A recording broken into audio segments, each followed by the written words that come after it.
at a study session and regular meeting, but we have to have the date separately. So for the meetings of April 25th, Vice Chair Lyon. Madam Chair, I move that we approve the meeting minutes for both study session and regular session for the April 25th meeting. All those, second? It's been moved by Vice Chair Lyon, seconded by Commissioner Johnson, sorry. All those in favor? Opposed? And that passes 5-0 with the commissioners attending and voting. And I'll now entertain a motion on the minutes for the May 9th meeting. Vice Chair. Madam Chair, I move that we approve the meeting minutes for the May 9th study session and May 9th regular session. It's been moved by Vice Chair Lyon and seconded by Vice Chair Johnson. All those in favor? And that passes 5-0 with the members of the commission present voting in favor. The first item on our agenda is a use permit request for Fifth Street Prepared Food Market and Bar.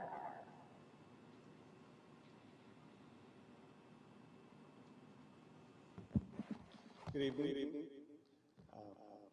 Good evening, Madam Chair, Spears, members of the Commission. My name is Lee Jimenez. I'm a senior planner with the Community Development Department. Fifth Street Prepared Food Market and Bar is proposing to operate a restaurant and bar in the Barmeyer Building, which is located on the northeast corner of West Fifth Street and South Maple Avenue in the CC City Center District and within the TOD Transportation Overlay District. The establishment will provide a market-style restaurant and bar consisting of a large kitchen, serving fast, casual meals on weekdays, and breakfast and brunch on weekends. The proposed restaurant hours of operation will be from 6 a.m. to 2 a.m. daily, and the proposed bar hours of operation will be from 10 a.m. to 2 a.m. Monday through Friday, and 8 a.m. to 2 a.m. Saturdays and Sundays. Approximately 1,200 square feet of patio is proposed along the southwest corner of the building. The parking area on the south portion of the lot will be converted to a covered patio, adding approximately 2,400 square feet of outdoor bar and dining area. And the second floor of the building will remain office. Should this use permit be approved, a development plan review application will be required for any proposed LLC. Intent is to address the presentation. There are a couple of comments received today that you just heard about. Seems like those folks are here today too, and I'd like the opportunity obviously to respond to them after they speak. I'll address those points. I'll kind of go through some of the slides quickly. He's already done a great job in explaining the location. This building has been in Tempe for some time. If you're a long-time Tempe resident, you probably remember it differently. You probably remember it as Trails Head Shop, which this building has served most of its life as a head shop. It's been vacant for a couple of years. The ground floor has office space above, and that continues to be the case. We think the building has great bones. It has been over time sort of hidden through its uses, but it's a pretty interesting building. As you learned in your study session, we may have to come back.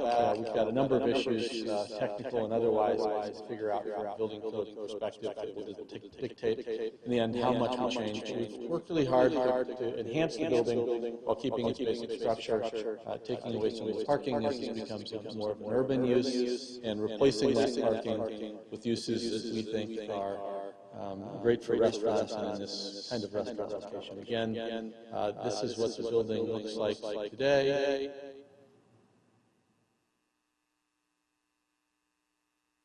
And this is Trails. The height of its existence. This is the site plan. You've had a chance to take a look at it. The bulk of the uses are further away from the residential uses and on the other side of the building. That's intentional. There's a small coffee patio wrapping both Maple and Fifth. Again, we tried to make that space limited, the sort of street appeal of the building, and make it more urban, which is its current context. Specifically, we're asking for a use permit for a restaurant and a bar. And there's been some discussion about that here today, and I'm happy to answer questions more about that. As you probably all know, Tempe is an area just on the edge of ASU, and if you don't serve enough food, you end up with a problem with your liquor license. And many of the restaurants downtown, in fact, most of them have run into that problem. Most of the restaurants on Mill Avenue actually have bar licenses. I'm not sure if any are remaining that actually don't. And the liquor department has been pretty clear that they expect people on Mill Avenue and in the Mill Avenue district to have a 6. They don't believe you'll otherwise qualify. It doesn't mean, to address one of the questions the commissioner had, it doesn't mean we don't intend to have food. We do intend to have food. And oftentimes the way this works is when you open up as a restaurant, you kind of have to work up your food sales. As you get more loyal customers and people start to understand that your food is good, that continues to go up and up. And if anything, at some point later on, you might have a better chance of opening as a 6. But the liquor department for sure will be hesitant to approve a 6 in the Mill Avenue area because they don't think that you'll on a regular basis serve more food than liquor. Specifically, the use permit criteria in effect today is that we will not add any significant increase in vehicular or pedestrian traffic. And I'm afraid now I'm at a point in life where I need my glasses even to read a slide.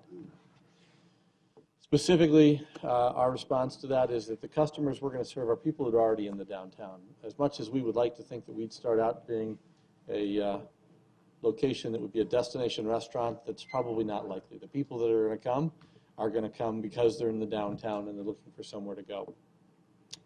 Again, we also don't think people are driving here, so we don't think there's significant vehicular increases in traffic. We shall not cause any nuisance arising from the emissions of odor, dust, gas, noise, vibration, smoke, heat, or glare at levels exceeding that of ambient conditions. The proposed use, we're not going to do anything to odor, dust, gas, vibration, smoke, heat, or glare. Those things just don't happen from the kind of operation we're going to be working on. Will we be louder than an empty building? Yes. Will we be louder than what you'd expect in the area? No. The conditions that we're in are already fairly loud. In fact, there are already lots of uses that are intended to be much louder than what we intend to be. If you can see from the site plan, we're really trying to serve food, and we've got places for tables and all kinds of other things. And our intent is not to be particularly loud, but in no event would we be louder than the ambient conditions. And Lee has proposed a stipulation that requires us to come back if there are problems. We know that, so it's on us to make sure that we don't have problems. Not contribute to the deterioration of the neighborhood or the downgrading of the property values, which is in conflict with the goals, objectives of the policies for rehabilitation, redevelopment, or conservation as set forth in the city's adopted plans or general plans. We're in conformance with the zoning district. Obviously, this is a heavily pedestrian area. The city has spent lots of money making it more pedestrian, billions if you look at light rail and the streetcar. Fifth Street is itself undergoing a major renovation to make it more pedestrian in nature. The city itself has recently changed the zoning code and the building safety code to allow buildings like this to be adapted to this exact kind of use. We're doing something that the city in the last year or so has set forth as a new policy, and we're taking advantage of that policy and conforming to it. We don't see that we're in an incompatible use. This is zone CC. It's in the downtown district. And as you might know, there are any number of uses that are like this already or louder. And if you look on either side of this particular use, Hayden Amphitheater was originally designed to be a live outdoor music amphitheater, and Dirks Bentley is a music bar. Both of those are probably louder, significantly louder than what we intend to provide. Out of control of disruptive behavior, both inside and outside. We're going to have a security plan in place that's required by the city of Tempe. It's also required by the liquor department. If there are acts of violence or other problems, both the liquor department and the city of Tempe, building and safety department, and the city of Tempe police department will all have issues with that. This is not an issue the city has never confronted before. In fact, it's an issue the city confronts regularly, which is why we are faced with the standard stipulations that require us to come back if there are problems. What we're asking for is an opportunity to move forward. If we can't be a good business, then we'll have to be back before you trying to explain that, and that won't be good for us. We understand that, and so the onus is on us to make sure that we perform well. Again, this is an example of what it looked like before trails. Are there questions I could answer? I'd like an opportunity to rebut comments, but questions I could answer now? Commissioner Amorosi. Yes, Mr. Hugh Mantle, because this is a new use permit, is it like there a probation period for the liquor license? So if there are an inordinate amount of complaints or calls for service, that it would be revoked? No, in fact, that's not lawful in the state of Arizona. You can't issue a conditional liquor license. You're strictly prohibited from doing that. You either issue a liquor license or you don't. Liquor licenses, though, are designed to be compliant. If you don't comply, you don't get to sell alcohol. And so if there are any number of things, if there are problems, acts of violence, all kinds of things specifically enumerated in the law, then the liquor department can either fine you or take that license away. Likewise, we're not asking for a liquor license. We're asking for the right to have the use permit to do so. The city of Tempe could withdraw that the use permit, if we don't do the things that we're required to do. And it's not just the things that we're required to do here, it's also the things we're required to do in the security plan that we're going to have. And the Tempe PD is frankly incredibly skilled at making sure that they can deal with those issues. I think that to the extent that they've had problems in the past, it's been longer established businesses that didn't have a security plan as a requirement when they came in. In more recent days, I think they've been pretty effective in dealing with complaints. Thank you. Commissioner Lloyd. Thank you. You mentioned that right now it's not necessarily a destination, that you're hoping food sales will continue to grow, and based on that nature, I think it is a good adaptive reuse of this building. But if you do become that destination, is there a plan for overflow parking should you become that popular destination? And secondly, can you share a little bit about your track record of the operator? Have they been successful in other endeavors like this? Sure. Let me answer those questions in order. The first is, frankly, we don't really have an overflow parking plan. The city of Tempe has recently gone back, and particularly as part of using old buildings, gone back and reduced the amount of parking that's required. I think our thoughts are that if it grows, it's going to grow not only by the people that are in the downtown, but also people who could use it by rail, which is both light rail and streetcar. And increasingly, we don't see people who are going to restaurants. They don't drive. Myself, if I'm going to have a couple of drinks with dinner, I take Uber. It's just a safer, faster, easier, smarter way to go. And I think restaurants overall find that that is increasingly the case. So ultimately, we're in the downtown of Tempe. There's other parking structures that are public. I know that both the parking lot further to the west, the last phase of Hayden Square has additional parking. Hayden Square itself is open to the public. The Hayden Square folks also own a piece of the Hanover garage, I believe, which is supposed to be open to the public. I know there's some discussion about working that out and maybe making that less public. And I think I'm not sure about the Hanover piece, but I'm sure that's true with 6 West, which also has a public component. The city also has its own garage on the other side. And there have been lots of discussions both at the city and at the Downtown Tempe Authority as to whether more parking is a good thing. I think in general the consensus has been, no, we want to grow with more pedestrian-oriented uses. This is specifically designed to be more pedestrian-oriented. Does that answer your question? The second question was track record. This owner has owned 2 other establishments in Tempe, 3, I guess, Casa, OG Tacos, and Shady Park. All of them have, I think, received great reviews. I have myself talked to the police department about them, and they have said that they've been a very reliable performer. Commissioner Johnson. Another alternate form of transportation is bicycles, but I see on here you have 0 spaces and 18 required. Is that a typo?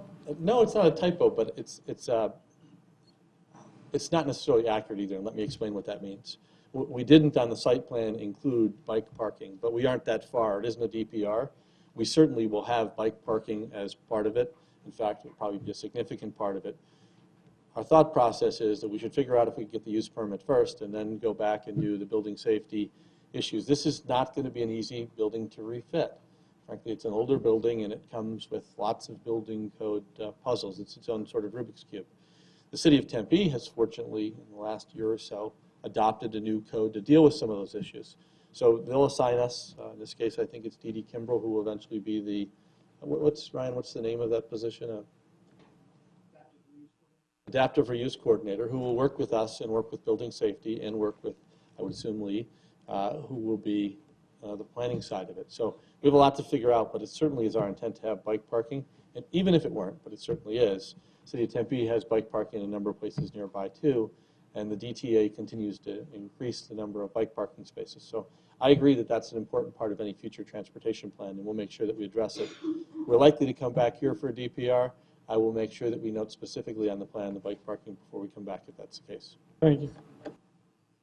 Other, Commissioner Brown. So it appears to be a great reuse of a building that I'm very familiar with, walked by it 1,000 times. I assume you've walked by it from time to time, given where your 1,000 times. office is and where Yes, the I other walked by it restaurants today. in downtown are. So in my naivete, I thought, oh, this is great. There's no problem at all. But I do see a couple of emails from people who are concerned about noise. You will, I assume, have amplified noise on the patio? That's our intent, yes. So when you appear before us, you use the term "we" as part of your advocacy for your client. I do. So I'll address this question to you personally. Can you personally guarantee that the sound will be turned down if people complain? I can't, nor would I think that would be wise. People complain about all kinds of reasons. Some of them are reasonable, some aren't. It is why in Tempe, for example, we have a police department that handles those things and looks at sound. I think one of the problems Tempe has had in the past is bar owners calling bar owners, for example. I think you could easily talk to 2 or 3 of the bike officers and they would tell you which bars are really loud. I think that if there's a problem, it will be addressed, and if it doesn't, it's not addressed adequately to the comfort of the officials at Tempe, both planning, building safety, and the police department, they're going to lose the permit. So, of course, they're going to address it. I can guarantee you they will or they'll lose it. I can't guarantee that every time that somebody complains that the complaint is taken as a legitimate one, because sometimes people complain about legitimate things, and respectfully, sometimes they don't. And I don't mean to make light of the question, but it's a regular problem in downtown that bar owners call in bar owners. I would agree that we rely on the police department. I trust that they do have a good system. I've been through a few times later at night, and the noise was not obnoxious, but I didn't live across the street, so I trust that the proper response will be there, and I don't think it's out of character over the rest of the Mill Avenue area. Thank you. And the police department does have sound meters and other things now. So there's an ambient. I mean, there'll be some rational That's choices. right. Okay, thank you.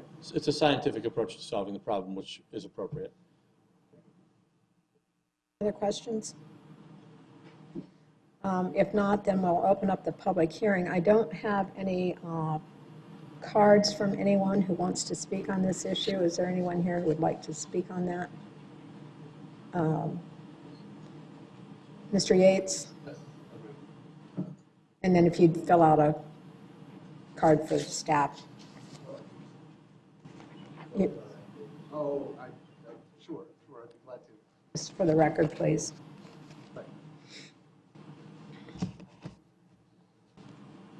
First of all, I'd just like to say that I wasn't here for the display, if there was one, of the whole project itself. If I may, could I address Mr. Mantle, just to ask, because I didn't see it, and I apologize for being late. Was there one? Except for the picture of the site itself. If you can pull that up, staff can pull that up. I saw all the descriptions of it. I just didn't see anything that. Oh, okay. Thank you. Thank you.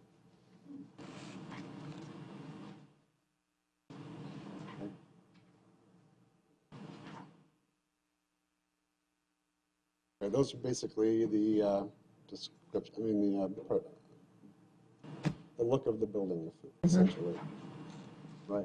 Is that right? Correct. Okay. Well, I don't oppose the height of it. The look of it, I think, could probably use a little bit of help. It's just sort of squared off and not a whole lot of look to the external part of the whole building. And I just think that, that might be able to be helped. I think an important point that was brought up is the bicycle parking might have a little bit of problem with the whole area, the Riverside Neighborhood Association, and I think that that could be addressed a little bit more and to favor the project in itself. But I mean, generally, I mean, it's not too high, and you know, if the bicycle parking is addressed as was suggested by you or brought up by you, Mr. Brown, or who brought that up? I'm sorry. What was that? Mr. Johnson. Oh, okay, sorry. I should have picked that up. But in any case, yeah, no, I mean, seriously, I think that maybe the landscaping could use a little bit of help. No, but the height isn't too much. Across the street, down to the west of it, on the south side of the street, there's a building that I don't really have a problem with. And, you know, I'd like to see it fit a little bit more with the looks of all of that. But I mean, generally speaking, it's not too bad, really. And you will have the opportunity, we are not voting on the design tonight, Yeah, I understand. so you will have the opportunity to see advanced drawings. Oh, absolutely, sure. And when I'm that sure occurs. I'll pull them up on Yeah. the Tempe page and look at them. Thank you. All right, thank you. Does Was anybody it, have any questions for me? Anybody? Okay. Thank you okay, very much. okay. Is there anyone else wishing to address us from the public? Seeing no one, we'll close the public hearing, and I don't know if you want to respond, Mr. Hillmantle, or, Ever so briefly, we understand that we still have work to do in the design. We'll come back with the landscape plan. We certainly will come back with bicycles. We frankly need a variance to exclude them. We don't intend to, so we'll address those issues in the future, assuming that the project moves forward. Thank you. comments from commissioners?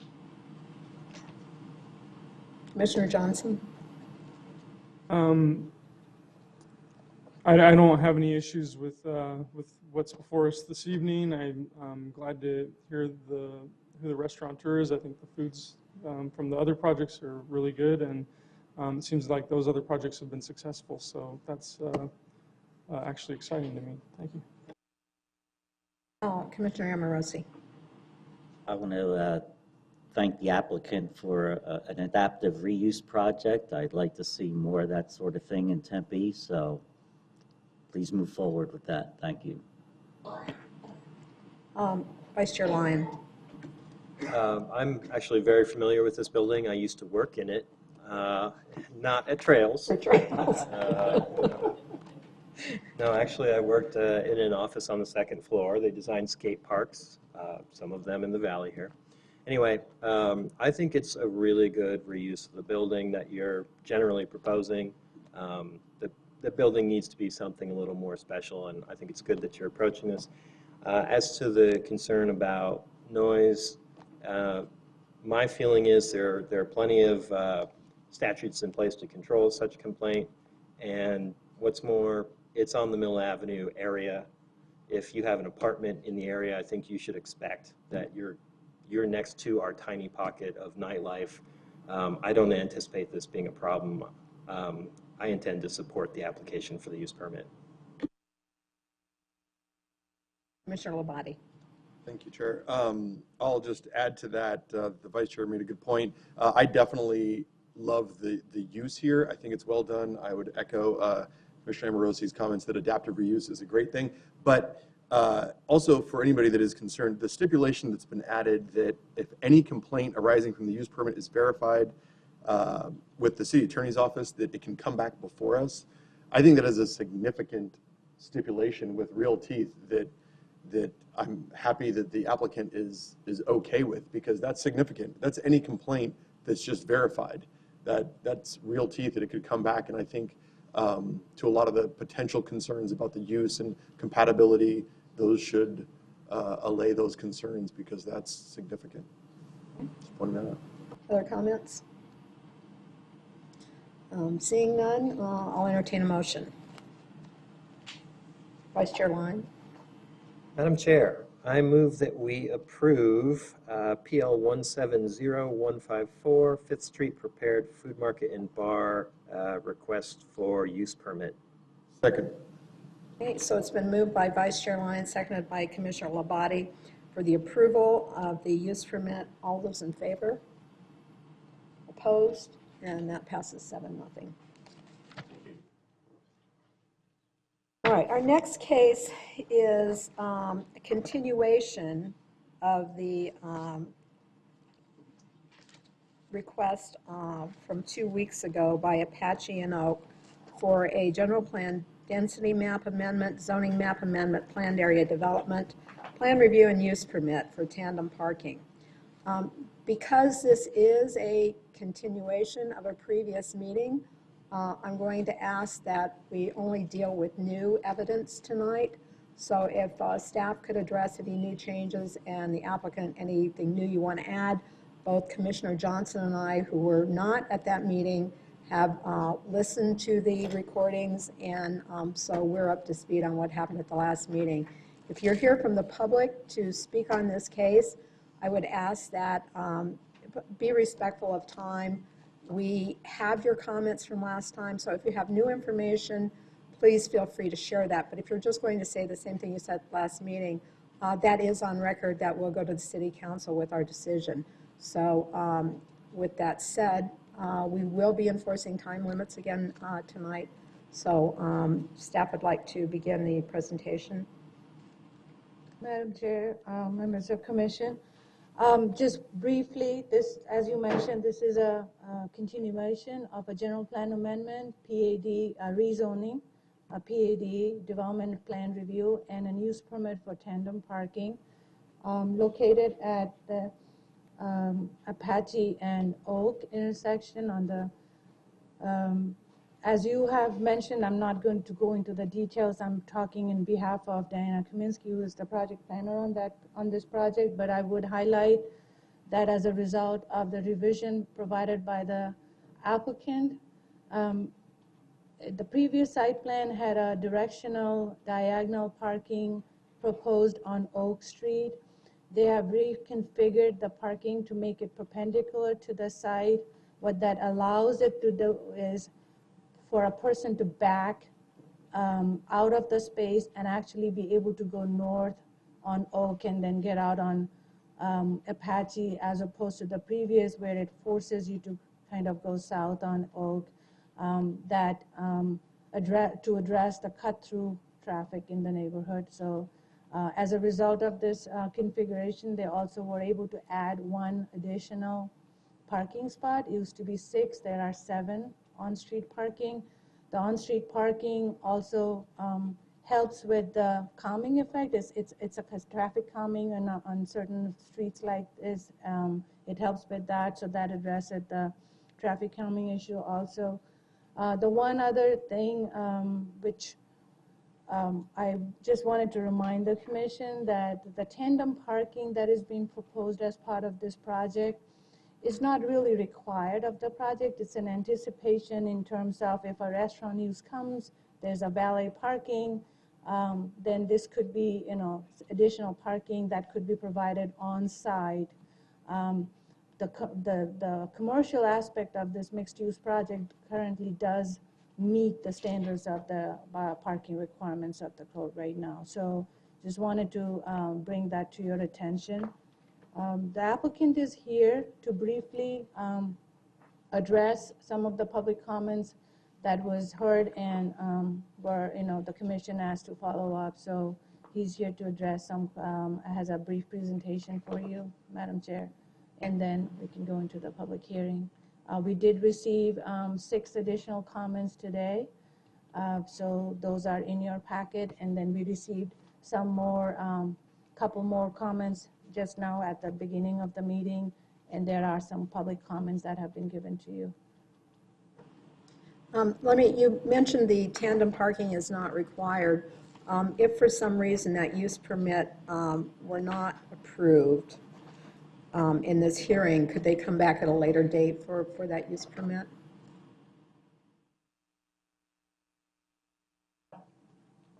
Is that a possibility? I mean, if that becomes a sticking If point. it is proposed at a later time, it would have to go back, Come back for a at that use permit, Okay. to the decision-making body. Now, we'll have to determine if it's gonna be DRC or City Council, because this moves on to City Council, but we can certainly, I'm not anticipating that, I'm just saying if Yes, sure. that becomes an issue. Sure, but, yeah, because it's additional parking and that's, yeah, so it doesn't make the project non-compliant with parking right now. Okay, thank you.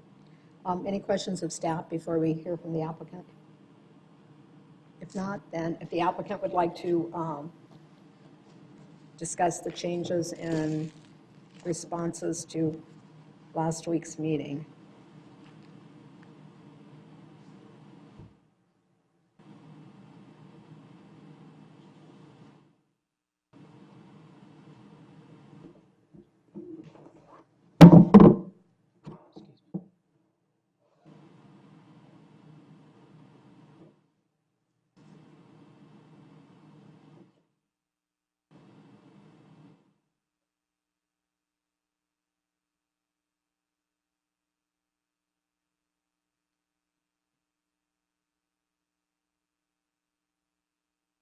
Commissioners, good evening.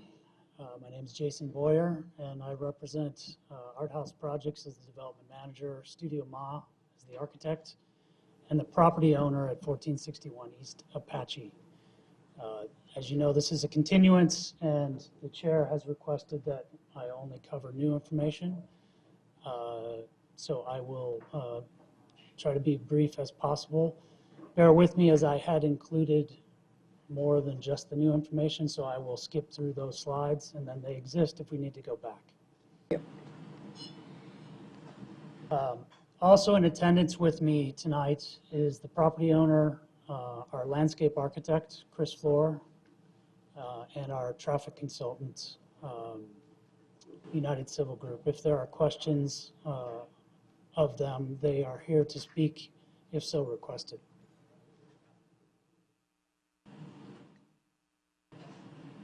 One point I want to add that I think you are all very aware, Dorsey Street Station, which is the light rail station adjacent to our site, in 2020 becomes a streetcar stop.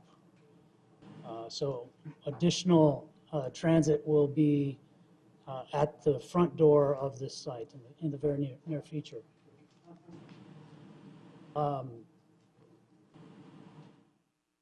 These are just a few views, existing property, context photos, existing and proposed. Serpana presented to you the change in the parking along Oak Street. This is specifically in response to some of the feedback from the neighborhood about trying to limit traffic into the Hudson Manor neighborhood. So we've been able to provide 90-degree parking in lieu of 60-degree parking. We think that gives people parking in those spaces the best opportunity to move back forward, or to move back north.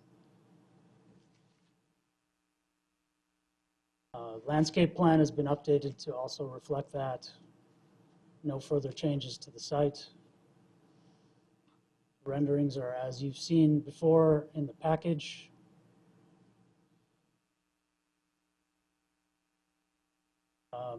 There was voiced concern about the third floor amenity and the control of noise. There was a request for some additional renderings or views from the project looking towards the neighborhood, and I'll respond to those momentarily in the presentation. On the 23rd, we had 12 people voice objections to the project. 4 of those were presented by 2 total households.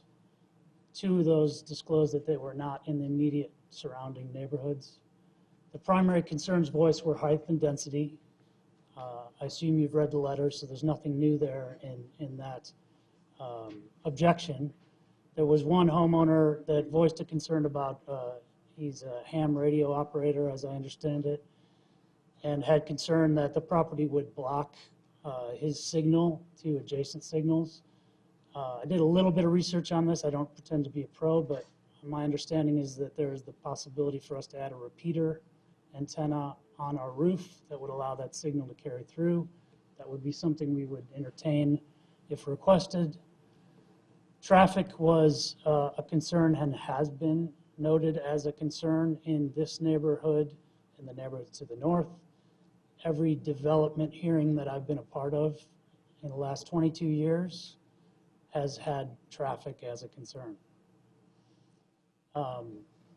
So the response to the traffic on by us reconfiguring the parking on Oak Street is a direct revision to that point. We also heard some concern about the transfer of entitlements to another developer. There are stipulations specifically written into the staff's report that we've agreed to, that were written prior to this last comment from May 23rd, that limit the ability of another developer to develop this scheme on this site. So the detail of that is there, and Sarpana can obviously answer any questions you may have about that. There was also concern noted about the precedent that would be set by this site for future development proposals in the area. As you know, this is a question of height and density. Our position is that we're asking for a little bit more height, 6 feet more than what would be allowed under MU3 with the use permit. 12 feet more than what's allowed with the use permit today with CSS zoning. We're offsetting that additional height request by providing only 17% lot coverage.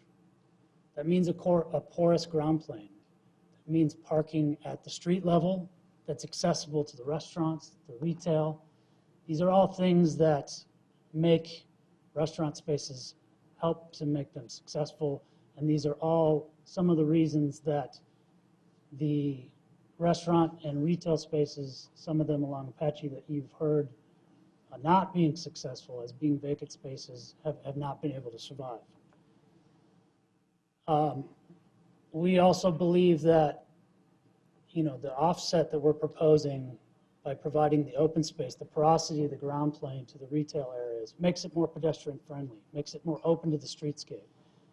And in fact, in our minds, is an example of what good development on a tight infill site could and should be. The last point I wanted to address from the 23rd comments was the line of sight from the neighborhood homes. So again, we've prepared some renderings, and I'll skip forward to those.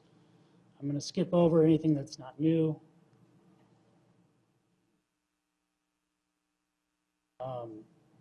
Number 2 points out, this is directly from the neighbor's draft letter to us from back in April. More work needs to be done by both the developer and the city to discourage the traffic from heading into your neighborhood. We have reconfigured Oak Street parking to 90-degree parking from 60-degree. We're also opening to adding signage and constructing a chicane to narrow Oak Street and with city and neighborhood agreement. So we were able on our own to make the modification responding to the neighbor's requests along Oak Street. The additional measures, signage, and the idea of a potential chicane, as I said, we are open to, but would require additional conversations with city staff and the neighborhood to find the appropriate solution.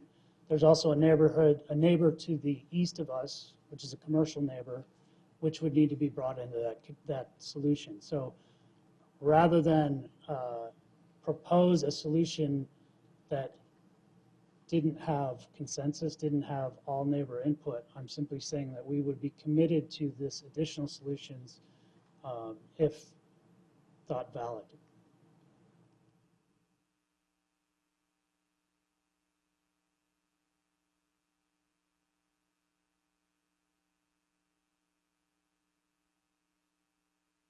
This comment about intrusive views from the proposed development to the neighborhood is one that we've looked into further.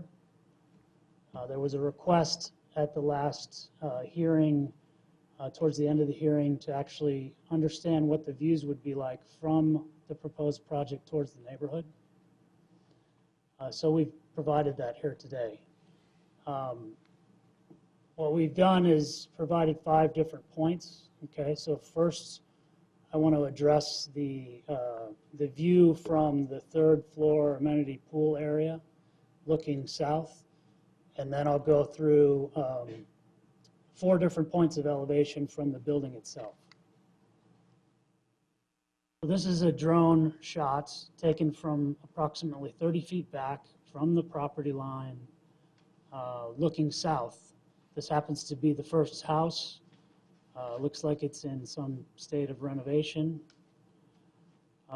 And the second and third property to the right can be made out. But this represents the skyline view from 32 feet above finished floor, which would be about 5'6" from the 27'6" third floor elevation.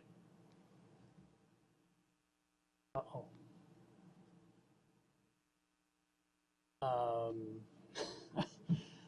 I don't know what to say. We have, unfortunately, a technical difficulty there where you can't see I don't know what happened with the grayed out area. I do have my laptop with me, and I can pull that image up through its native file format. But this was meant to show a view from the pool deck looking out to the north. And as I said, I can pull that up under a different format to share the image with you. I'll move on for now. There was a comment about the viability of the plantings, both trees, tree species, space area, additional planting at the third floor area. I'm not the landscape architect. Christina Flores here, and she's available to answer specific questions. Christina has been involved with several urban projects that use plantings in actually a much shallower soil basis than what we actually have. So we have 24 inches of soil depth at our planters at the third floor perimeter. This is one of David Hovey's projects that Christina did. This has some of the planting types, Dodonea and so forth, included in 8 inches of soil, and it's thriving.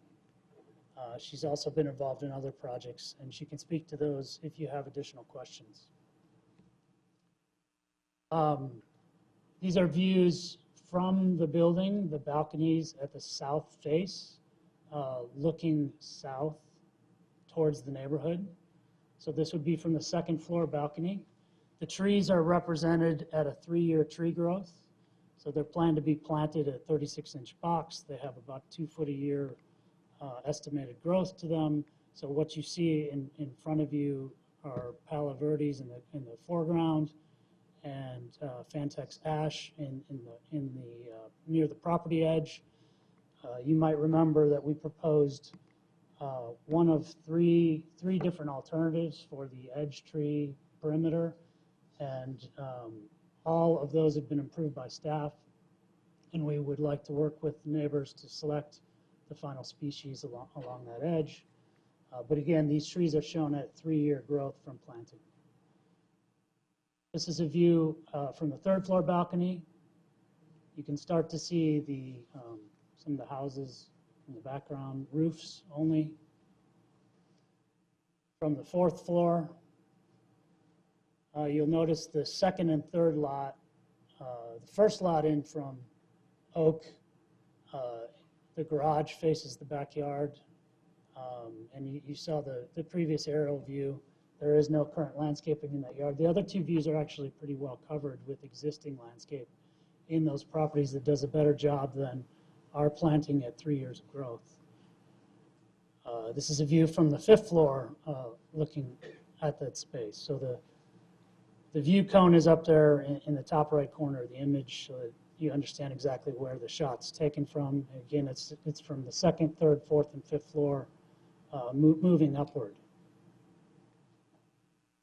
This is trees proposed at 5-year maturity and 10. We're not showing them at their full maturity, which would be, it's hard to say.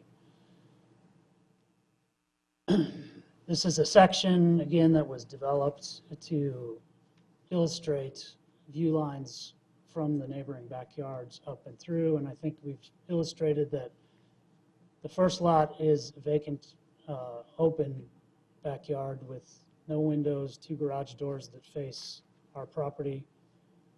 The second and third lots in are well landscaped, well manicured, and actually have very mature trees already in place that buffer the project more so than ours that will be initially planted.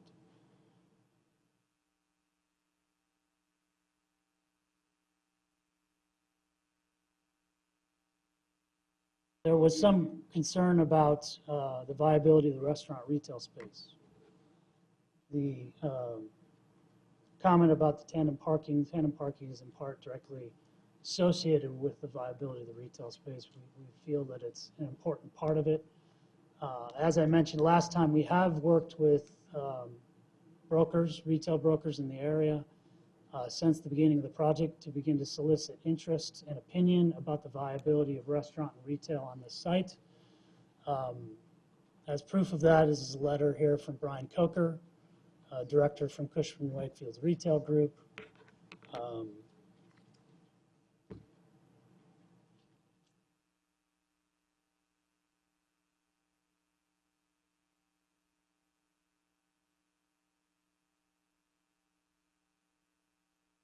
And that's all I have for you today, other than in front of you to help explain to everyone. We thought it would be good to create a model, a massing model. So on the center of the table is the proposed massing for the project, 66 feet of height, 30 feet, 10 feet off the property line at the neighborhood with a one-to-one setback cone there over. You'll see that there's a lot of void space in the back part of the property. You can start to understand the openness from Apache and from Oak, how pedestrians would move through that space and occupy the indoor-outdoor spaces around the restaurant. And then the mass to the left, my left, your right, is simply that. It's not architecture, it's not a building, it's a massing diagram, effectively a yield study of what could be possible. You could configure the gap that exists here.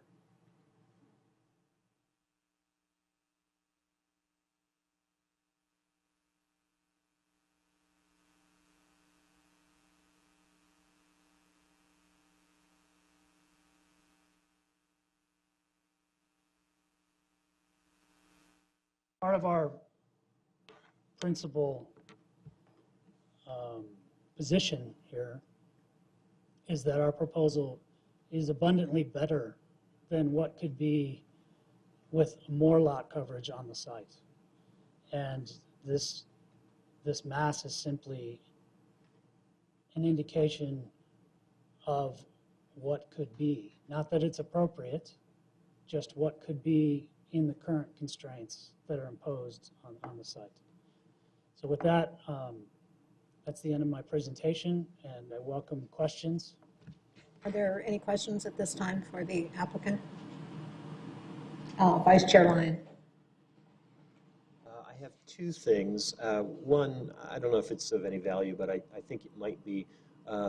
Would you be willing to show your model? And we've seen it very effectively the way you've shown it, but for benefit of those watching by camera or for those who've come in attendance, would you be willing to kind of show them the viewpoint that you've shown us? Because I think it is instructive. Would you be willing to turn it around? Sure, absolutely. Yeah, the point of the model is to provide a more accurate representation than the little, piece of paper you've been handed.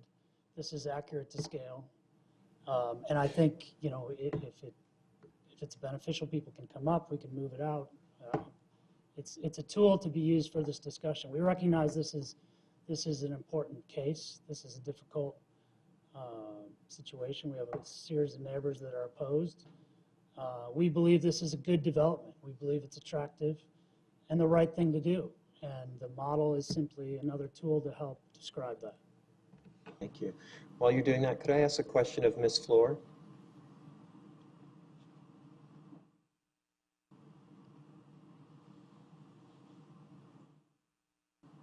Hello. Thank you for joining us. One of the questions that was referenced was with regard to those trees in smaller areas. And I appreciated the imagery of the David Hovey project. I'm familiar with that. And I guess I wanted to clarify a question that I had asked previously. I was a little concerned about the viability of the trees on the south of the project in a margin that, if I remember correctly, was something like 8 or 10 feet. And if we'd be constraining the trees to grow too close to the walls of the project. Is that something you can speak to for us? Yes, Jason and I actually talked about that, and that's one reason why I'm suggesting the Fan West ash. Fan West is a newer variety of the Fantex ash, which is a native Arizonan ash, but the Fan West is more heat resistant. The reason I like that tree is it's more vertical and can grow, as opposed to a big canopy tree that wants to spread out wide. It's going to be more vertical and also be faster growing from a vertical standpoint. So we would have to prune the side that's up against the building in that location, but you still would have the benefit of the canopy on the other side. So we're taking a tree that, instead of trying to make a 25-foot or 30-foot tree fit in that space, we're taking a tree that's 15 to 20 foot wide and pruning it to accommodate the building. Super, thank you. Other questions for the applicant at this time? If not, we will open it up for a public hearing, and then you'll have an opportunity to address us again. Again, I'm going to remind you that we have several people who would like to speak, so please watch the lights. We will stop you when the light is red, and I'm going to read two names at once. So the first name is the one that's coming up, and then the next person will be ready to go. So this first speaker is Justin Simon, and then Charles Buss will be next.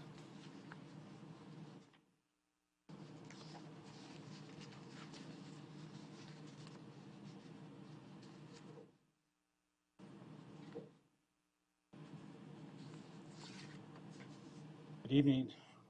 Prepared a statement. In April, the developer, can you hear me? In April, the developer and his architect met with the neighborhood, and they presented to us what they presented to you mostly. This is the fact that disappoints me, though, is because they say they want our input, but it appears that they mostly want to sprinkle some small suggestions, such as trees. We have a problem with the density and the amount of people or units that they're going to put so close to our neighborhood, and it's very, very close to where I live on 1521 East Hudson. And I would say that it's pretty clear that the neighborhood does not support this project by the turnout and the amount of people who have been petitioning on it. So I would ask the commission not to give the designation of MU4 to this project. I think that what I mostly want to say is that the limitations of the general plan, while this is a beautiful project, the limitations also breed collaboration and creativity. And because they went straight to what they wanted and brought us in and said, well, we're not willing to budge on the height or the density, I don't think that was in good faith. Lastly, I'd like to point out that what's surrounding this project is, across the street, a single-story fire station, a single-story shopping center, next to it, a rundown two-story apartment complex, and directly behind it, one of my neighbor's houses, and across from it, another single-story strip mall. So while the nexus is vast and it's 5 stories like the proposed building here, this is going to stick out because it's smaller, and what's surrounding it is so much smaller as well. Thank you. Thank you. Charles Buss, and then Beth Tom. My name is Charles Buss. I live at 1364 East Lemon Street. I'm in the neighborhood right behind the Gracie's project. And Years ago, when the Gracie's project came about, there was a tremendous amount of controversy, and this project reminds me so much of it. It's the same thing. It's 5 stories.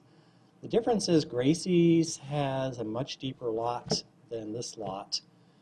The developer worked with the neighborhood reluctantly and eventually brought it down to a mostly 3-story building, which I thought was a good compromise with the proximity to all the single-family homes that were near it. This project has even more homes backing it. It has, I believe, 6, whereas we only had a couple of homes that were backing to it. I think the developer has been very disrespectful to the neighborhood about what they want and what's good for the community that already exists. I think he should be working harder to honor the residents that are already there, the single-story homes that are there, and the fact that, as I said, his lot has much less depth than the Gracie's project, which, as I also said, compromised itself down to 3 stories, which I think was a much better fit with the surrounding neighborhood. That's all I had to say on it. Thank you. Thank you. Beth Tom, and then M. Kyle Woodson. At first, I felt bad because the letter that I wrote I thought was a little bit harsh, but then I saw how the developer still is presenting this project, and I just want to read what I wrote. So if it's harsh, it's because I hate having to come speak on these things over and over again when I feel like the plan that the voters voted on was pretty clear about what we thought was a good way for this to move forward up until 2040. So I've lived here for 30 years and in Hudson Manor for 13 years. I'm writing to encourage you to uphold the zoning restrictions. In addition to, to voting on this stuff, we've spent countless hours and days at meetings organized by the city and groups like NEDGO, ostensibly to garner information about how we would like to see our area developed. We've been to character area meetings galore, filled out questionnaires, put little colored dot stickers on some fancy data gathering charts, and all to no avail, because it seems like the developer is king. I don't know why we even have these talks, because then I have to come down here and do this thing that I'm obviously very uncomfortable doing, but I feel like this development doesn't represent at all what the neighborhood is about. And in fact, when the previous developer was presenting what was happening with trails, I was like, why can't that kind of development and that scale of development be happening in our neighborhood? We have empty buildings that have been there for years. In fact, the neighbor to the east has been empty since the building got built. There's hookah bars galore. I don't know who these people are that are gonna buy these condos. So yeah, I don't support it, and I hope you guys won't either. And I don't understand how the parking cannot impact us in a very negative way. And I don't like it when they say, this is what you could have. This building is what you could have. Get creative and give us what the zoning is allowing you to give us. It's not our fault, and you shouldn't hold us hostage to what you want. It should be what we all want, like the 2040 plan says. Thanks. Thank you. M. Kyle Woodson, and then Anthony Farina. Thank you, Madam Chair, members of the committee. My name's Kyle, and I live directly southeast of the corner of this proposed development. I've lived there for over 20 years. Let me just start off by saying that I would like to see some redevelopment at this site. It's a total dump. I watched it degrade over the years, so I would like to see something. And in concept and in basic proposal, I mean, it is a nice looking development. So I do want to say that there's not everything about this that I'm opposed to, but the main thing that I want to get across to you is to echo what Beth just said. I'd like us to stick to the general plan and not approve the additional zoning density to the MU4. And you have my letter in your packet, but I just want to hit just 3 main points. And the reason that I don't think that the current proposal for this development should go forward is because it's too dense, it's too high, and the parking and traffic's going to impact the neighborhood. So, I mean, basically, as you already know, the height that it's zoned at currently, just, you know, build the development to those specifications. I mean, we have a certain height. The height is going to go too high as proposed. The density is way off the charts. I mean, this is a less than 1 acre parcel, and they want to put like 54 plus units on this. So too dense, too high for this particular parcel. And I want to comment specifically more on the parking and the traffic. So if you have at a minimum 46 units in this thing up to 54 or more, you're going to have at least that many people, and more likely 80 or 90 people living in this at full capacity.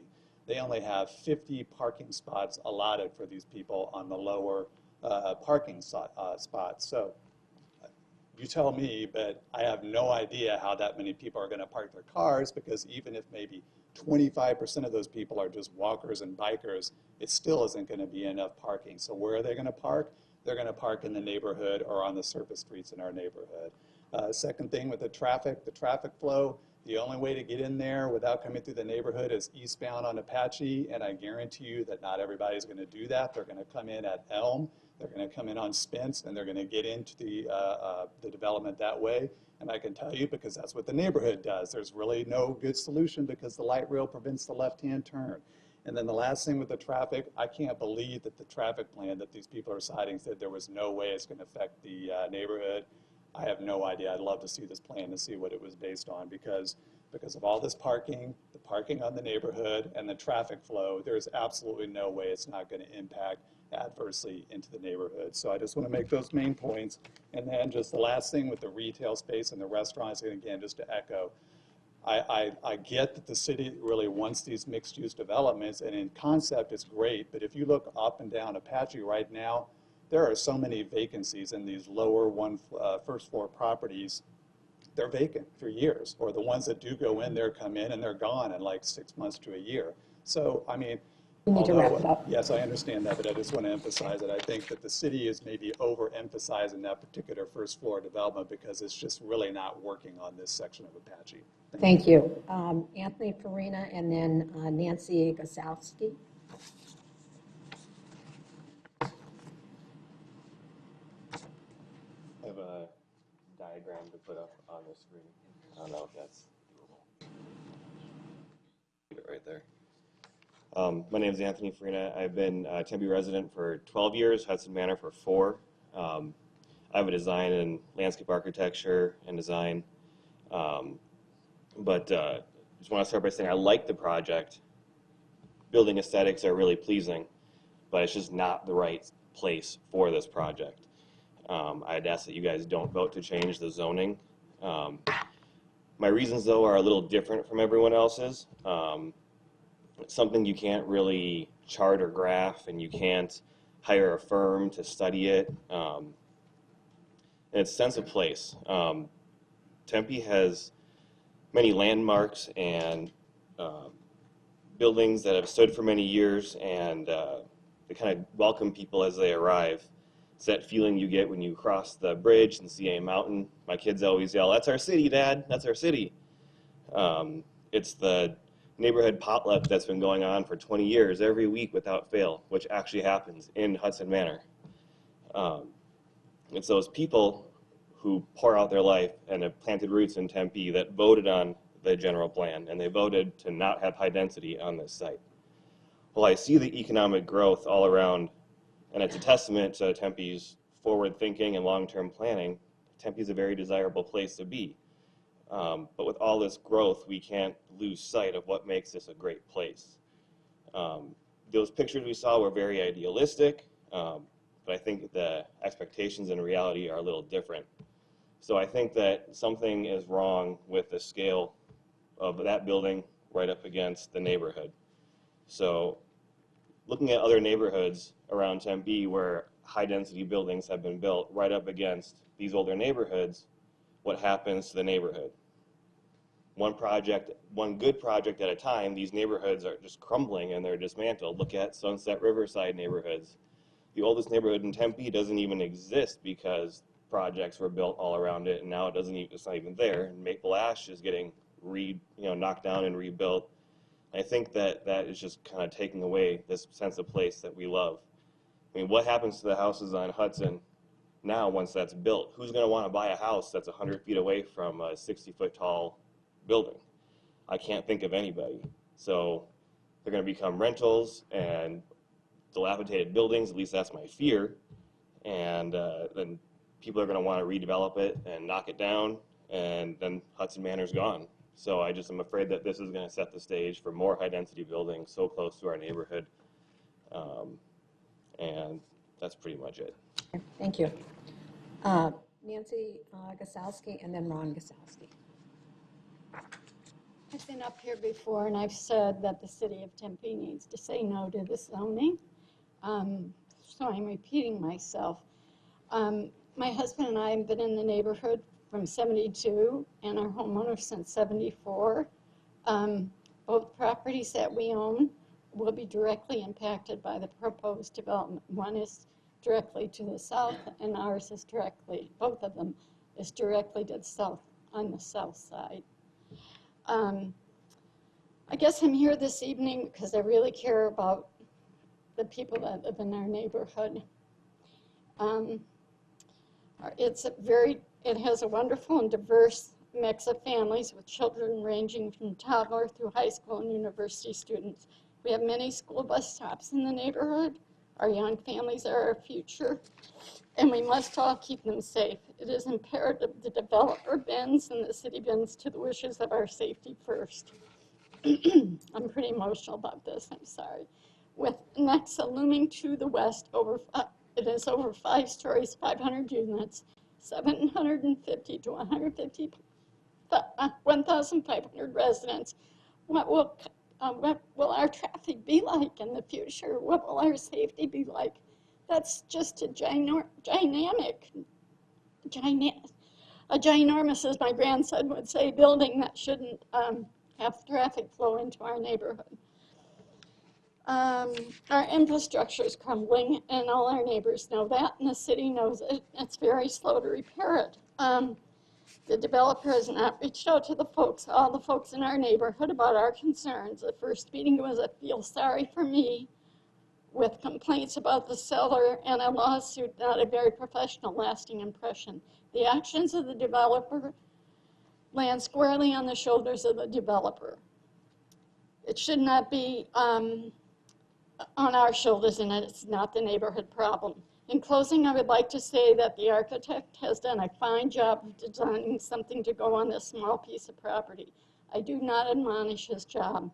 I do, however, admonish being told at the last meeting, I should say, that this is the best design you will get. I'm willing to cross that bridge, and when it comes to the table within the 2040 plan, I feel it is unconscionable to choose brick and mortar over the neighbors in the neighborhood.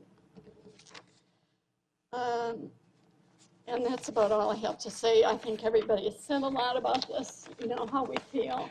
And it's a consensus in our neighborhood that we really do not want anybody to change the zoning on this piece of property. I know the developer could create a beautiful place within the 2040 plan. I don't understand why we have to continue to change zoning. Thank everybody very much. Thank you. all our neighbors. Ron Gosowski and then Matthew Salinger.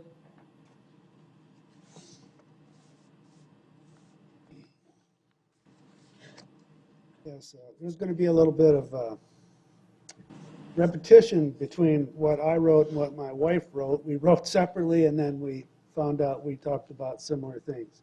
Anyway, my name is Ron Gosowski, and Nancy and I, as she said, we own 2 homes. One is a really fine rental, one of the nicest rentals in the whole neighborhood, and it's 30 feet south of the proposed project. The other one, our home, right across the street, when we will look out of our living room window and our kitchen window, we will see the 5-story building that will be hugely visible, towering over our little village. We have owned our rental for 20 years, primarily to keep it away from Tim Wright, a notorious slumlord, from buying it. Our home of 42 years was custom built to fit into the neighborhood. We have been upgrading it since the day we moved in, and now that it's just about where we want it, this happens. A slap in the face in our golden years. I am a professor of art emeritus and I taught 2- and 3-dimensional design for a total of 37 years. I was at ASU for 31 years. We chose Hudson Manor because I wanted to bike to the university. I am a working artist, as are many in Hudson Manor. I have done many public art projects in Arizona and the island of Bermuda. Projects like Sky Harbor International Airport and a North American headquarters for the Zurich Reinsurance Company. While the design of the proposed architectural project in question indeed is magnificent, there is one significant thing missing. It does not integrate with the fabric of the environment, not the environment on Apache Boulevard, nor the Hudson Manor neighborhood. It is designed in a void and plopped into the site with total disregard for the little people who live in the little houses in the little village of Hudson Manor. Let us call it Lilliput, and we can call the proposed project the Gulliver, a behemoth of an intruder as out of place as a 500-pound gorilla in a kindergarten classroom. I realize the architect Jason Boyer is working for his client, the developer, Mr. Cameron. He has certain directives dictated by Mr. Cameron, who wishes to get the biggest bang for his buck. You need to wrap it up. Pardon me? You need to wrap it up. Thank you. Mr. Cameron admittedly said he was swindled, my word, by the previous owner who misrepresented the property. He expects to remedy his mistake at our expense. Therefore, I urge you to deny the request for a zoning change from MU2 to MU4. Thank you. Wait a minute, one more thing. We have a limit for a If you grant reason. this change, it will set a precedent that will never be reversed, and we will be doomed. Thank you. Thank you. Matthew Salinger and then Deb Gain-Braley. Good evening, Commissioners. I'm Matthew Salinger, 1614 East Cedar Street in Hudson Manor. I've been a Tempe resident since 1993 and a Hudson Manor resident since 2000. I do love the neighborhood, and I really respect my neighbor's point of view, but I'm going to be speaking on behalf of Citizens for a Vibrant Apache Corridor. We have the neighborhood associations heads of all the neighborhoods along Apache, from rural to Mesa, really. There's really only one thing I want to say about this development, besides the fact that I've known Jason for over 20 years. I really like him, I respect him. I've known Chris for a long time, really respect her too. I think it's a well-designed project, but really I think that the main issue here is the density. The general plan is really clear on what it calls for. It calls for medium to high density, so maybe up to MU3, but not MU4. I understand the reasons why they want to do that. They want to have a lot of small units because they feel that they will sell better, and frankly, I agree with them. The problems that you've heard with the height are an issue for the neighborhood, but the density, to me, is a bigger issue for two reasons. Number one, as Ron was just alluding to, there's a possibility that the developer, Mr. Cameron, is aiming to get this higher density and then sell the project at that higher density. I feel that is a real concern in this case, that this may not actually even really happen, this good. And then, somebody might come up with something that's worse, but we will fight that as well. So I'm not too worried about taking our chances in that vein. The second thing is really going back to the general plan and how clear it is, and all the time that the city and the community worked on this to create this document. This is a very clear document. It's something that the will of the people, voted on and want to see. If you go ahead and grant them the highest density on here, everybody else is going to do the same thing. And then our neighborhood will be surrounded by things probably worse than this.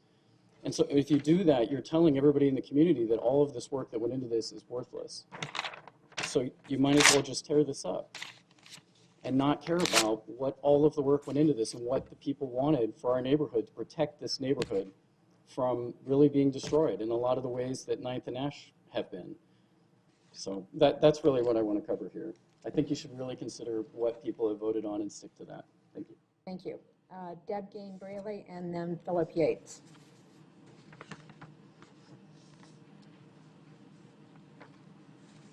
Hi. Did everyone get the letter that I sent? I'm going to try and be brief and leave out things that I said last time, and cover the new items. Thank you for the opportunity to provide input on this project. North Tempe Neighborhood Association, representing 8 neighborhoods in North Tempe, voted unanimously last night to approve speaking out against this project. And so there is a fear in neighborhoods that they're being ignored and that growth will happen similar to what's happening around Tempe Town Lake outside of areas where it belongs. There are areas where density is appropriate, and I've stood before this council or commission speaking in favor of watermark and other things that are appropriate. We had a developer, a terrific developer, come and talk to our neighborhood multiple times. What would we like on this particular corner in our neighborhood? Working together, we came up with something that was appropriate and neighborhoods could come out and speak in favor of instead of against. It's a problem when everybody in the neighborhood is against it. Tempe is a city of neighbors and neighborhoods, and we need to protect that. Otherwise, where are we living? We're, you know, in the projects. And so I would prefer that we keep the neighborhoods and the character areas and keep in tune with the personality of Tempe that is so special.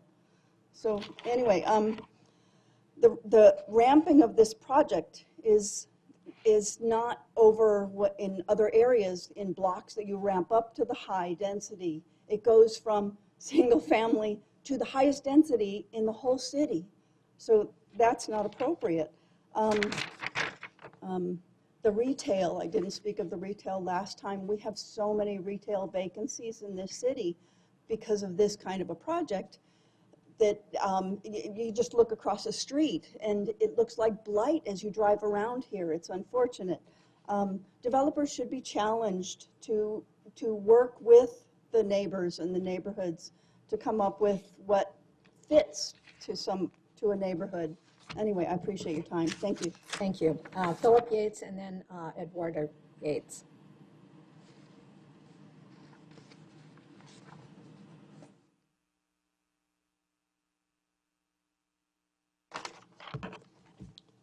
Madam Chair, members of the commission, quite frankly, I don't think I've heard anybody that is liking this project, in favor of this project, tonight or before it.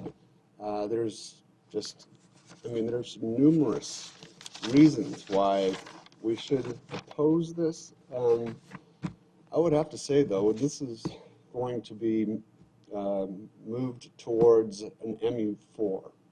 Now, that in itself creates a very big problem because there's no guarantee that once it gets to the next stage, that it will actually be sticked to and somebody will purchase it and the whole property area and build higher. I think that the highest you can do in that area on a MU4 or any area is 300 feet.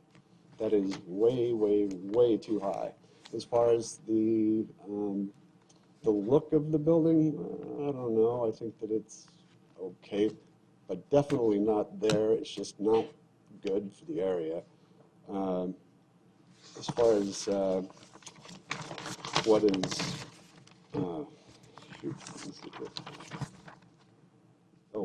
well, the density and the traffic. I mean, the density is just way too high. The traffic area, well, I know some of the people that live in that area. They've been neighbors of mine, and they firmly oppose the project. It just is too high. It is going to bring in way more traffic than it needs to. This is just not something that Tempe needs in this area. This isn't something that Tempe needs, quite frankly, in either area of that specific location. And I just would have to say that just please listen to everybody that has spoken. Please do not say yes to this and let it go forward to the next stage. And it's just not something that we need. It isn't something that should ever happen in that area.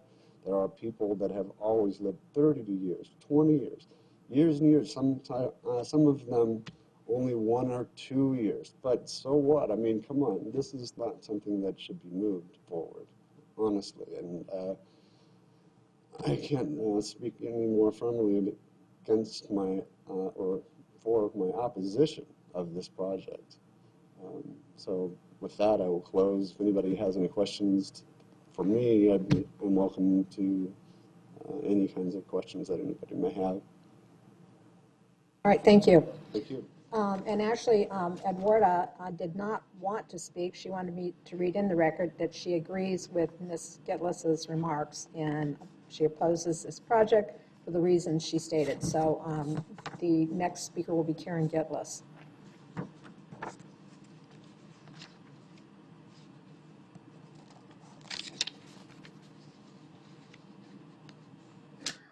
Karen Gitlis, and I am the chairperson of the Maple Ash Neighborhood Association. I'm also chairperson of the Tempe Historic Preservation Foundation.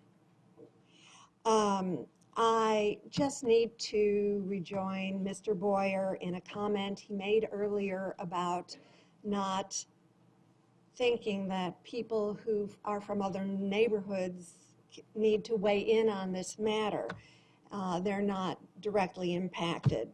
I myself, I hope you are, as I am thrilled to see so many Tempe neighborhood leaders here, as well as other passionate citizens who are seriously concerned about the direction development is going and impacting on our neighborhoods. I am against approval of this project without substantial modifications. This is important because 1461 East Apache is adjacent to a cultural resource area, the Hudson Manor Historic Neighborhood. I won't list all of my, all the things I'm opposed to. We have heard them over and over again. Mostly, I am in opposition to this plan because it will necessitate a change in zoning and an amendment to the General Plan 2040. The General Plan was adopted by a majority vote of residents on May 14, 2013. It should not be sidestepped so lightly when it includes the only document we have, or it is the only document we have to protect our cultural resource areas. City planners and boards consider the general plan a guideline. Citizens who voted to approve of the plan consider its override a betrayal of trust. As much as anything, the general plan is a promise to Tempe residents. My request to you tonight is to respect the guidance that this document offers and not recommend approval of entitlements beyond those allowed, especially in the face of opposition from neighborhoods and proximity to Tempe's diminishing sensitive heritage resources. I and others are upset that you who live in single-family neighborhoods, who have lived in them in the past, and who would want care taken with large projects that have an impact on you, so easily dismiss the concerns of neighbors. Please require the developer to build without resorting to override of any of the documents that protect our rights. Please limit the impact of this development on this neighborhood. Limit the impact of the development on this neighborhood. Thank you very much. Thank you. Next, we have Gail Martelli, and then the last speaker is Stan Mayer.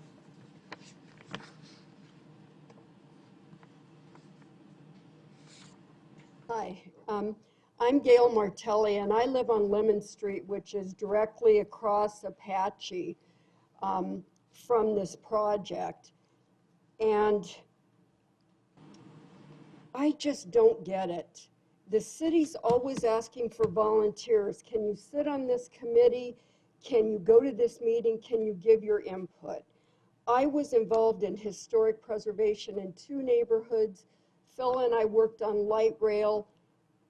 I worked on the Plan 2040, and all the way through it, we were promised that our neighborhoods would be protected. We made concessions at that time for the good of everybody in the city. We said we're willing to not get everything we want in order to make this a better place for us all. So we made the concessions. We were assured that if we went with the plan, we would be protected. It went for a vote, and everyone voted on it. I heard the developer say something about the neighbors and how there weren't a lot of us. That's because we're discouraged. We've come to you again and again and say, honor the commitments. Then we end up having people from other neighborhoods, and that's wonderful. You've scared every neighbor in this city. Everybody in a single family home is concerned about the direction that we're going.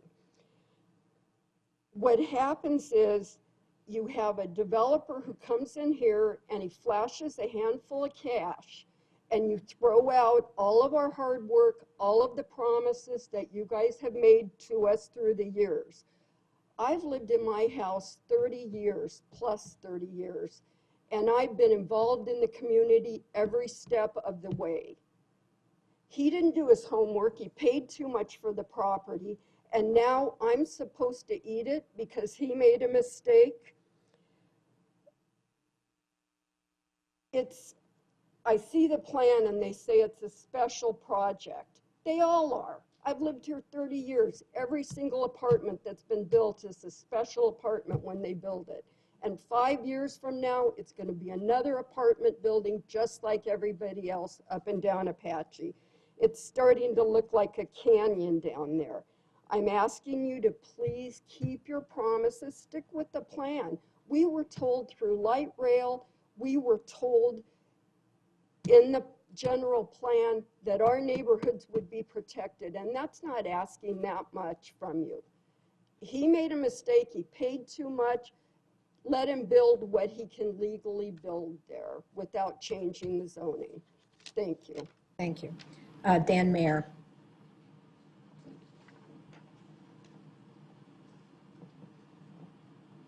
Good evening, Commission. I'm Daniel Mayer. I live at 1532 East Cedar Street. I've lived there for 25 years. I'm heavily embedded in this community. I'm on the Regional Rail Arts Commission, and I'm also on the Commission for the Streetcar. So I'm part of the process that makes this city grow in different ways culturally. This project has definitely struck a nerve. Not just my neighborhood, but other neighborhoods as well who have spoken out eloquently about what this project is and isn't. I'm just going to very quickly recap some items from the last meeting, but the two most important issues are height and density.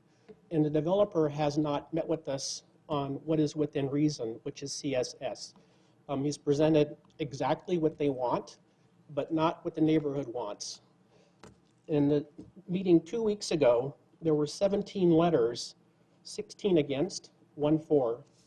That's 94% against, 6% for. That's a very high percentage. That's a majority. There are letters from Hudson Manor, all three vice chairs. I'm a vice chair of Hudson Manor as well as neighbors from North Tempe and Maple Ash that definitely this has struck a nerve, not just for my neighborhood and that surrounding area, but all of Tempe. The things that the developer has thrown in, to me, are sort of window dressing in a way, because it is too big, it is too dense. And I do have a follow-up of this same blueprint plan, which I'd like to share with you, because I'm a visual artist. And if we look very closely at this section here, that's a tree. That's a tree as well. The house is about 15 feet tall. I made my trees 10 feet tall. So you can visually see exactly what my neighborhood's going to look at from that perspective. To me, the developer has to work within CSS, There's no other option. This is what the citizens have voted for in 2014. This is the process. There's been a lot of discussion, different points this evening about collaboration. There has been no collaboration here with the neighborhood. That discussion has yet to come. And basically, I wish that you would not vote for this project the way it is, and stay with what the city and citizens have wished for in 2014. Thank you. I do not have any other cards. If there's anyone else in the audience wishing to address this.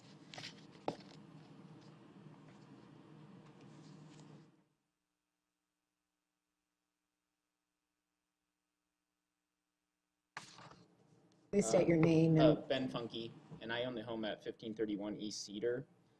And I just wanted to, I'll be very brief. I was at the original community meeting, and I just want to reiterate that the developer, I missed the meeting 2 weeks ago here, but from what I saw there to now, no substantial changes. And at that meeting, he was very blunt about that he overpaid for the property, was planning to sue the previous seller, and this seemed like a strategy to recoup some of those losses. So not a very good reason to stray from the 2040 plan, in my opinion.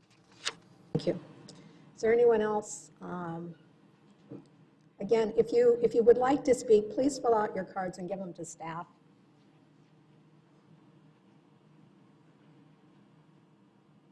I am Satara, and I live in the neighborhood next door to Ron and Nancy. And I have to apologize because I've not been as active in my community. I just work and I raise my kids and I exist. And I would love to have that community there where I can walk to a restaurant. I just don't want it looming over my backyard. My backyard is one of the backyards that it would face. I support them. I just heard you guys celebrating and supporting the one guy who was going to work on trails and use the existing building and make it nice. There are 2 buildings there. They could use those existing buildings and make it nice. That would be what I would support. And if they could make a restaurant out of that, fine. If they can't, not really my problem. But I really just don't want a 5-foot building in my backyard. And that's essentially what it would be. So I do apologize for not being as active, but I'm here now and I'm retired so I can be involved. So thank you. Thank you. Would you fill out the card and give it to staff? Thank you. All right, anyone else? If not, I'm going to close the public portion of the meeting and allow the applicant to make final comments.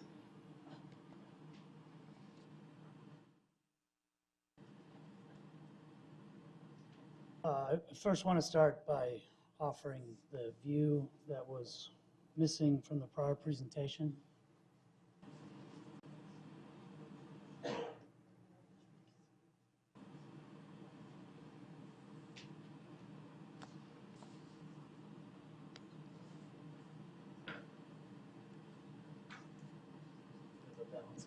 Yeah, thanks.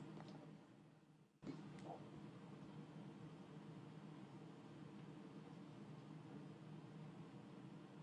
was the view that was missing.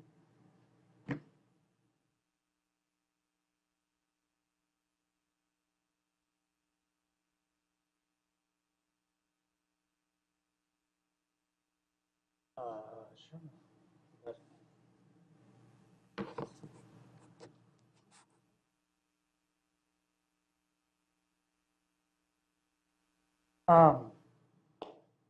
A few comments in response. I do want to note that we did reduce the height a small amount, as much as we could. We had built in some conservative height in the structure, and we went back between the initial neighborhood meeting and the first meeting to present to you, worked with our structural engineer to confirm to the inch what we could reduce out of the structure. That was 4 total feet. I understand in the neighbor's viewpoint that's nothing, but we did make an effort. We also reduced the density from what was initially asked for, which was 61 dwelling units per acre. to 52, total of 46 units, reducing it from 52 units down to 46 units. This reduces some of our flexibility, but it was meant to be a response to that point about reducing the density. I also want to point out there was a reference to Gracie's, and this is a similar process. I don't think it's a similar process at all. I don't think it's a similar product or project. This is not low-income housing. This is not a thrift store on the ground floor. This is a qualitative development that will bring with it home ownership, something that not a lot exists of in Tempe.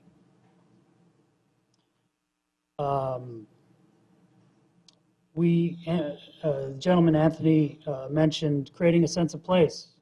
We have tried hard to create a ground floor that does, in fact, create a sense of place.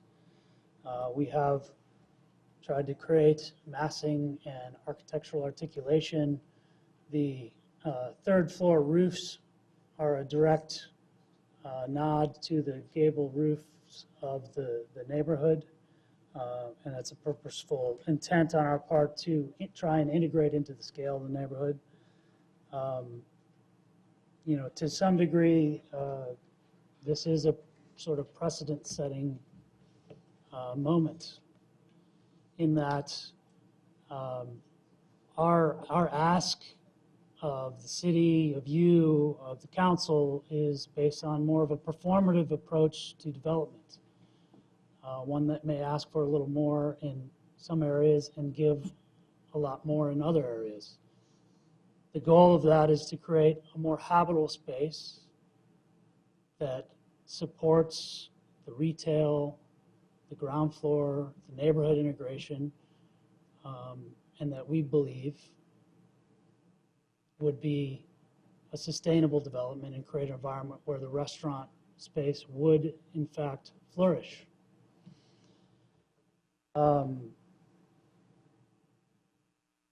The entitlements, again, I want to bring this up because it's clearly stated in the stipulations, the conditions of approval, as noted from staff, that the entitlements carry with this application and this with this developer.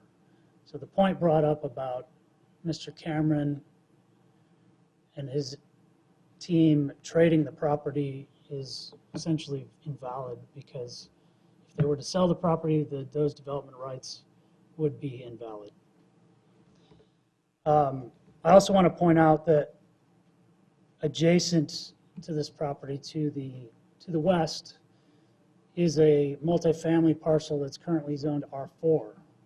That R4 parcel is also captured within the cultural resource area. It also has a height development, grandfathered height of 60 feet that goes along with it.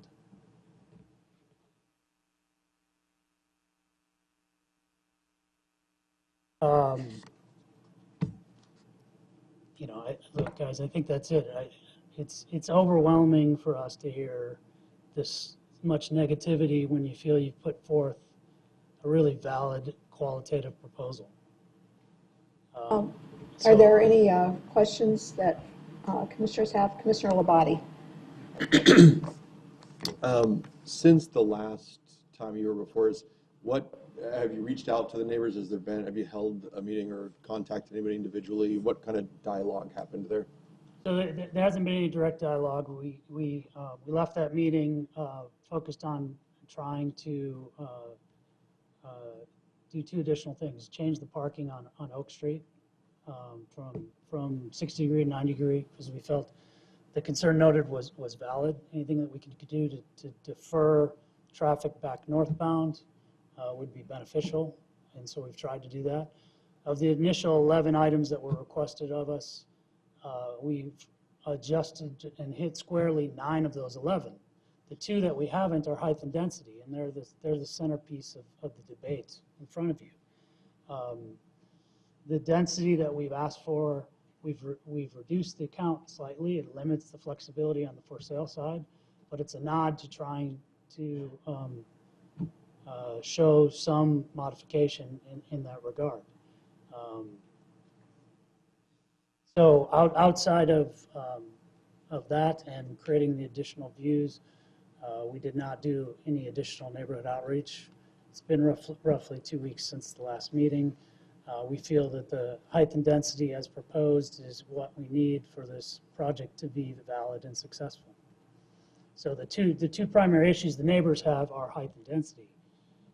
And so what they want is for us to reduce the height and density. That's a different proposal, different building. So it's, unfortunately not very productive to go meet with them on that point, given it's clear what they want. And we've asked for a set of entitlements where we've tried to reduce and accommodate as much as we can in as many places as possible.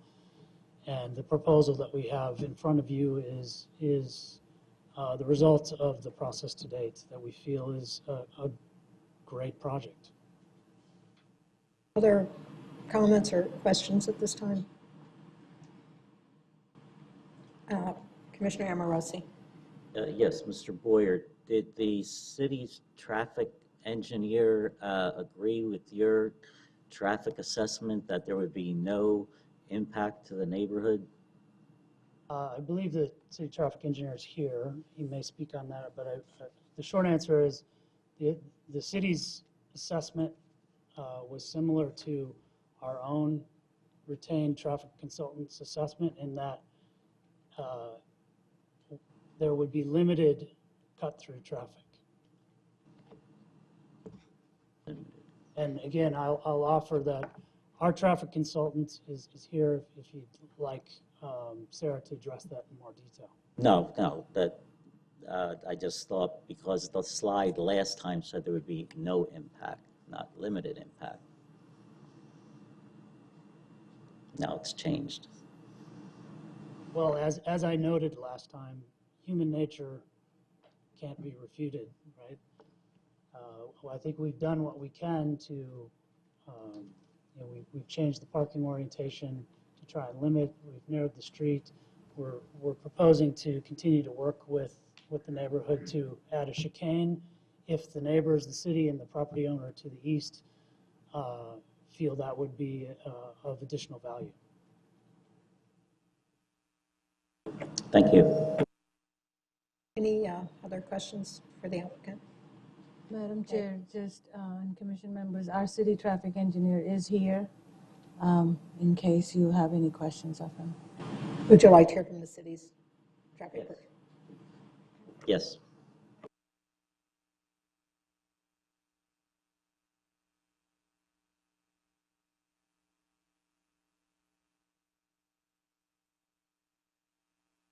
Thank you, Chair. Thank you. The Commission, I'd be at this point welcome to answer any questions that you may have as regards to traffic and the traffic impact analysis that was done for this project. Yes, did you study the amount of cars that were going to go through the neighborhood from this project to cut through to get to rural? Did the city, not the traffic engineers that got paid by the developer, I'm asking if the city did their analysis? So we reviewed the traffic impact analysis that was submitted by the applicant, and for the most part, the analysis was done in accordance to regular how they are normally done, and so I think the sticking point was that there would be no impact to the neighborhood, and I do believe that that is a fallacy. I think there will be some amount of impact. There will be some traffic that will use Hudson and go through there. It's always hard to guess exactly what that number will be and what time of the day that would take place.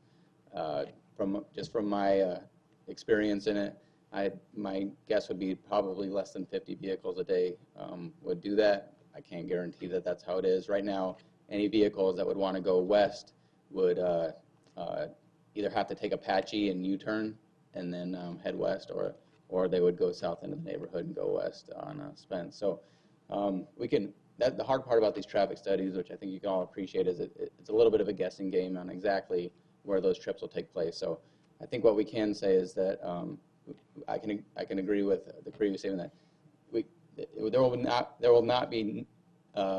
be an impact. We can't say there will be no impact, but I believe it'll be minimal, in the range of 50 or less per day. Thank you. Thank you. Any further questions? Thank you.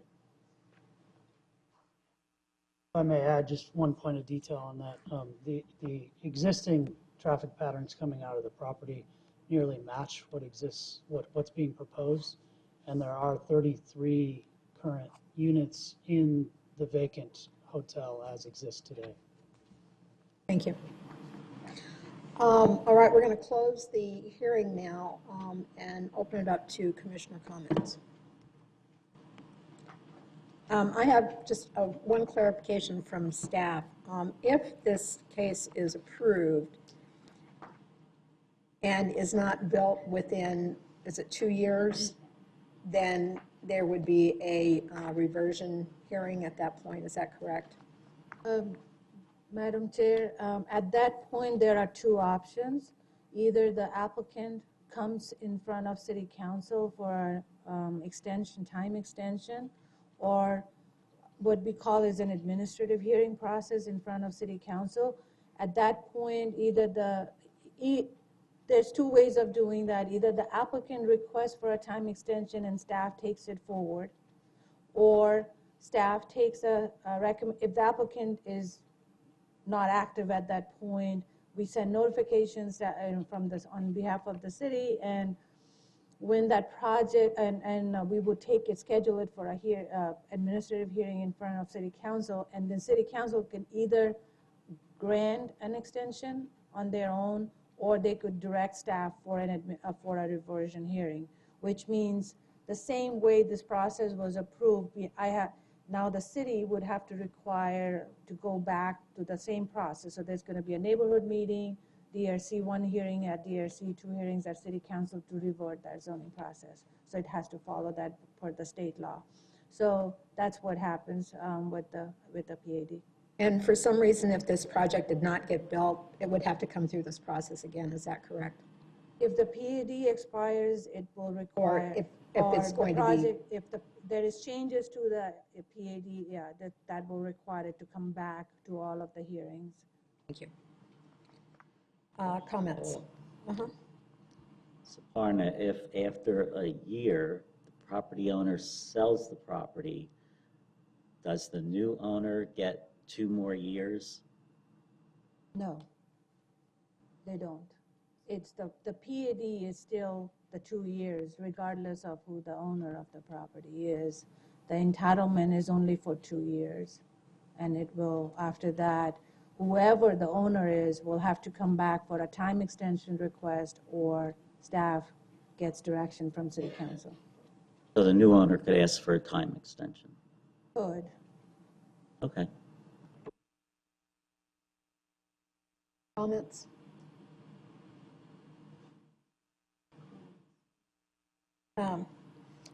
Commissioner Lloyd. Well, I'll just begin with, I do think it was a beautiful design that you put forth. I appreciate the open space. I thought the model was compelling to show what it could be. I would love to see the site redeveloped. All that being said, I think the neighborhood also brought forth some very valid, rational, and reasonable arguments regarding the density, the traffic, the concerns about the character area, and the owner's basis in the property shouldn't be the driving force of how dense it has to be. So I think in this case, the general plan should be respected. I think the neighborhood should be respected, and their voice should be respected. So I'm inclined not to provide support for the project. Other comments? Commissioner Amorosi. Full disclosure, I live approximately 900 feet away from this property. I remember in 2013 when the city asked citizens to participate in the drafting of the 2040 plan. After almost a year of meetings with over 60 plus residents, business owners, and stakeholders, that committee agreed that there should be buffer zones created around cultural resource areas. Some areas along the TOD can be unlimited, but around cultural resource areas, it's supposed to be medium density. The city council agreed with that plan, and 7,433 voters also agreed with that plan. I know this developer from San Diego thinks his plan is the best plan and the only plan, even though it includes almost half studio units, not even one bedroom, studio units. I feel bad for the architect, Jason Boyer, because he does have a great reputation. And I think if left to his own devices, he could find something that would benefit everyone. But Mr. Cameron wants to throw out what 7,433 voters approved in 2014, just so he could have his MU4 zoning change. And if we grant him that wish, then that puts into jeopardy all the other medium density buffer sites that are along there. I don't want to see that happen, because then the neighborhoods have no way to protect themselves against the next bigger thing. This is what happened in the Maple Ash neighborhood when their zoning got increased. Neighbors know it'll be developed. They just want it to be part of the 2040 plan that was approved. If there was no neighborhood opposition, fine, but there's overwhelming opposition. If we don't listen to our residents, that breeds apathy. It breeds distrust that the system is rigged when the city doesn't listen to them. Why should they bother participating in these public plans if the city doesn't listen to them? Which brings me to the city's development department. It's a shame that you're recommending approval on this egregious plan that strays so far from the 2040 plan, when you see that the 2040 plan is what the citizens wanted. It seems like you bend over backwards to give the developers what they want, but you leave the residents on their own to fight for themselves when they thought they had something in place that would protect them. That's why I can't support this proposal at this site. Whether I lived here or not, we need to respect the residents, the voters, and the integrity of the system. I'm not voting for it. Anyone else have comments? Commissioner Labate.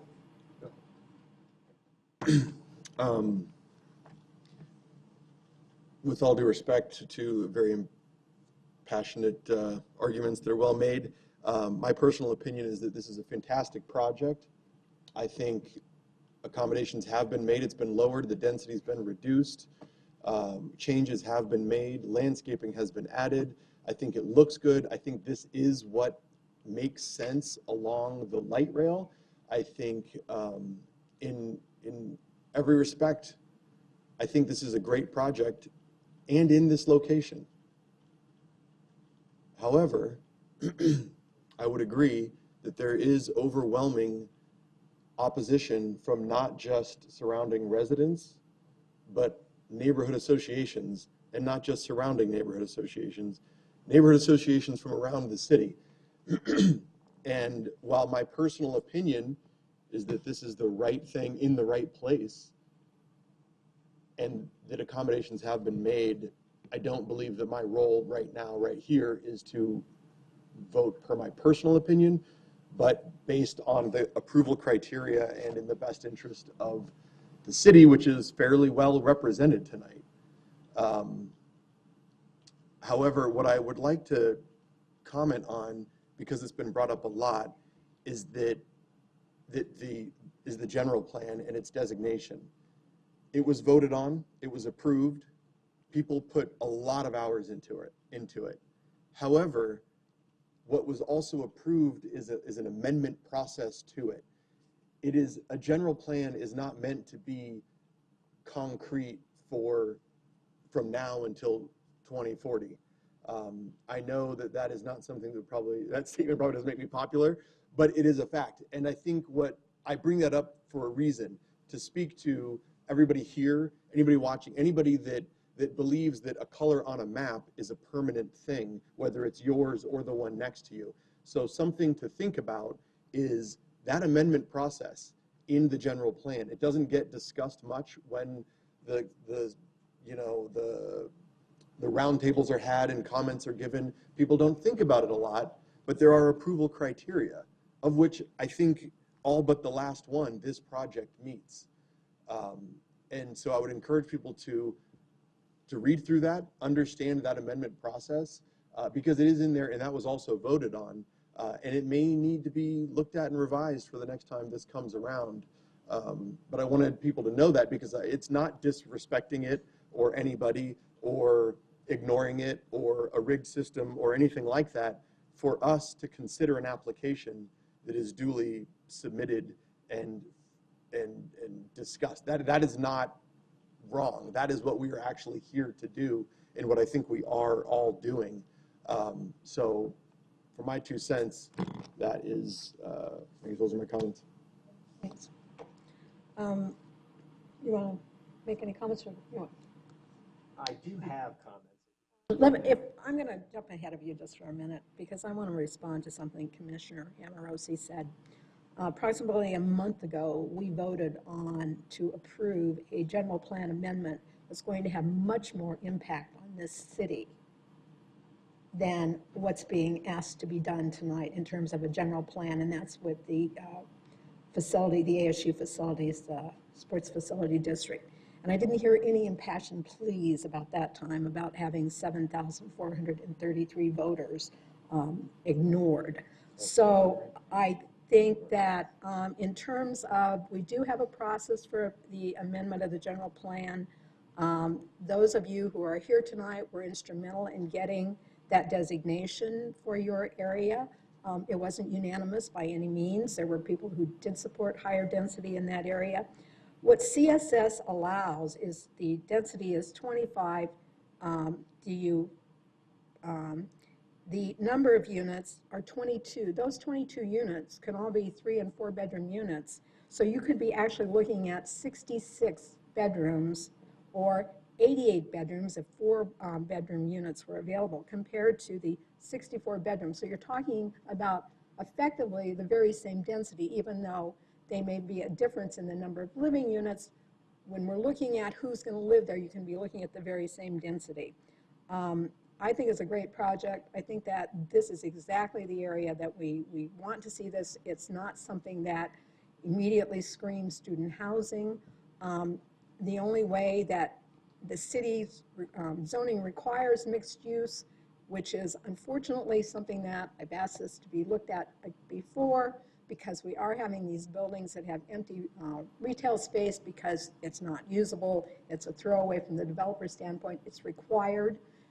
Trust me, if they didn't have to do mixed use and were able to use that for residential, I'm sure they would rather do that. The city does not allow that. So now Vice Chair Lyon. I do have a lot of things to say, but before I start opining, I do want to ask a couple questions of city staff, if I could. Did the residents of the city of Tempe, in fact, vote on the light rail initiative?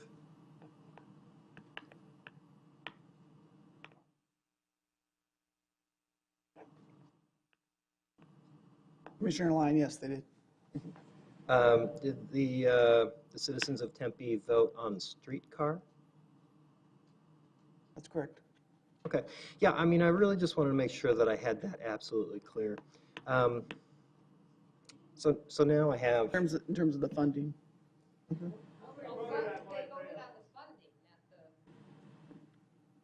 Okay. Okay. So funding. Fair enough.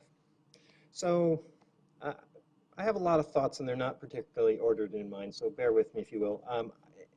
And I'm going to wander a little bit.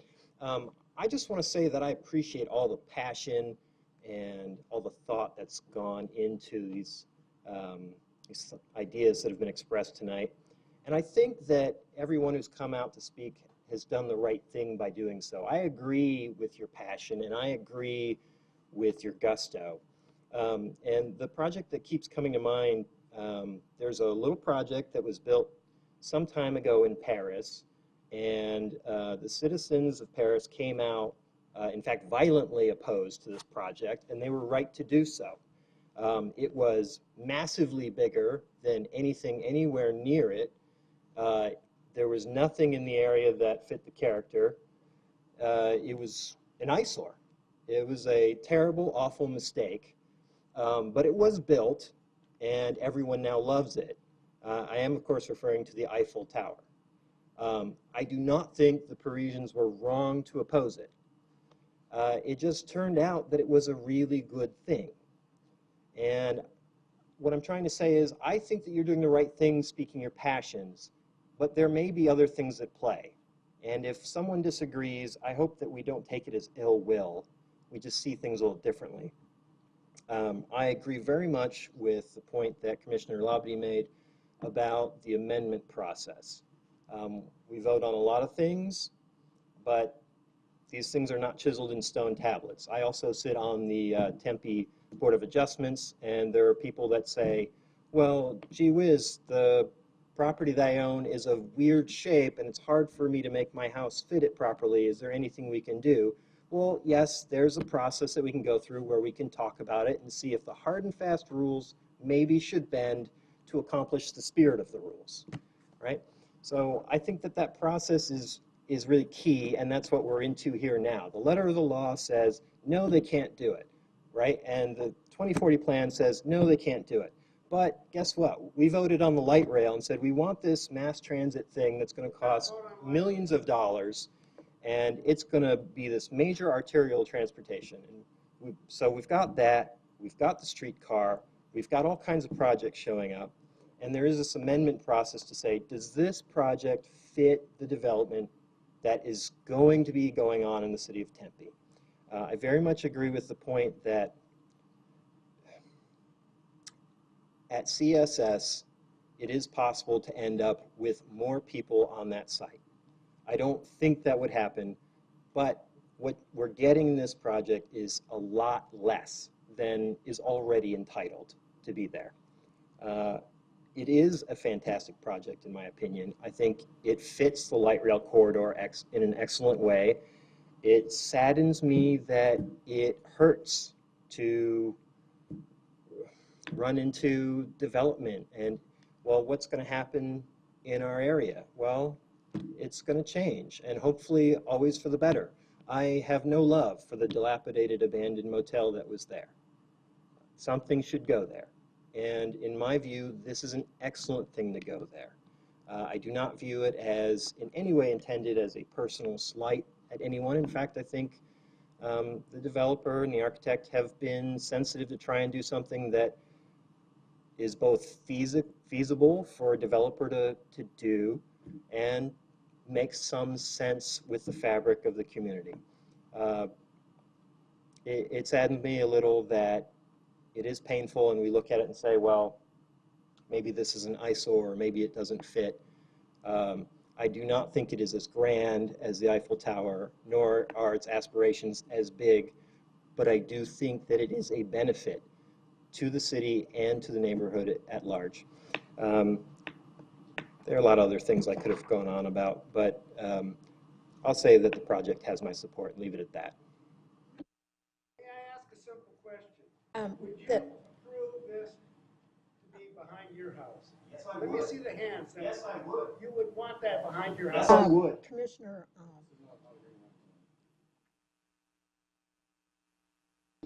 Johnson.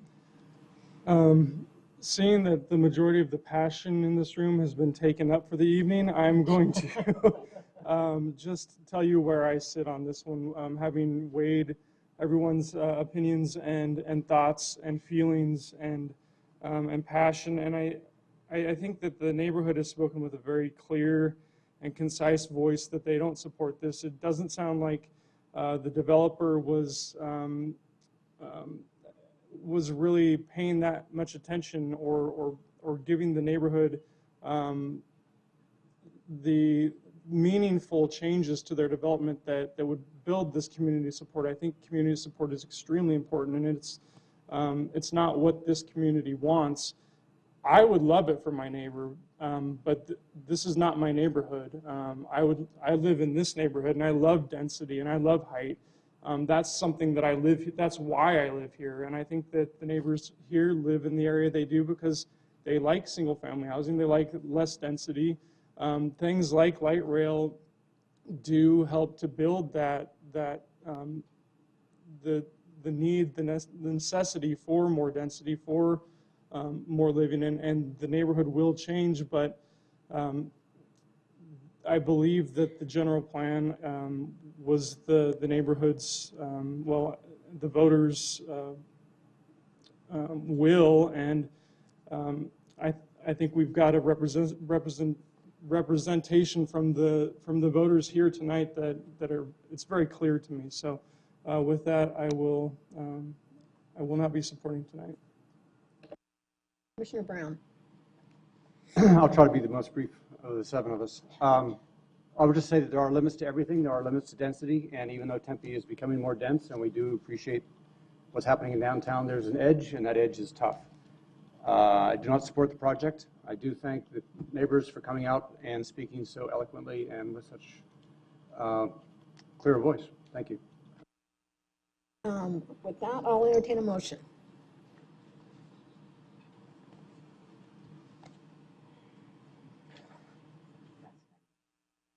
Somebody has to make the motion. I will make a motion. Okay. Vice Chair Lyon. Madam Chair, I move that we approve PL 160429 Apache and Oak. Is there a second? Motion dies for lack of a second. I need another motion.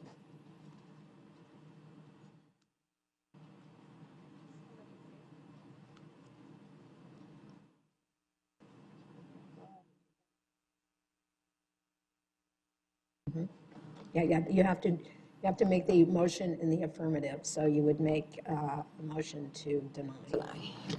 Okay, thank you, Madam Chair. I would like to make a motion to deny the Apache and Oak PL 160429 case. Is there a second? It's been moved by Commissioner Lloyd, seconded by Commissioner Brown. All those in favor, please raise your hand.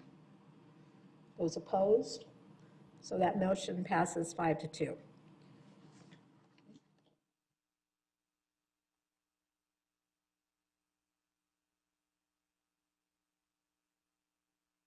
The next item on the agenda is commission member announcements. Are there any announcements from anyone? Any staff announcements? Madam Chair, unless you want me to announce the July 27 meeting agenda. I'm sorry? June, would you like me to re-announce the June 27? Would you please, yes.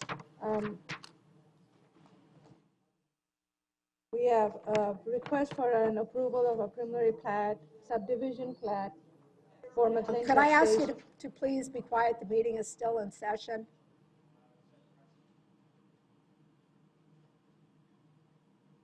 Subdivision plat for McClintock Station located on 1831 East Apache Boulevard.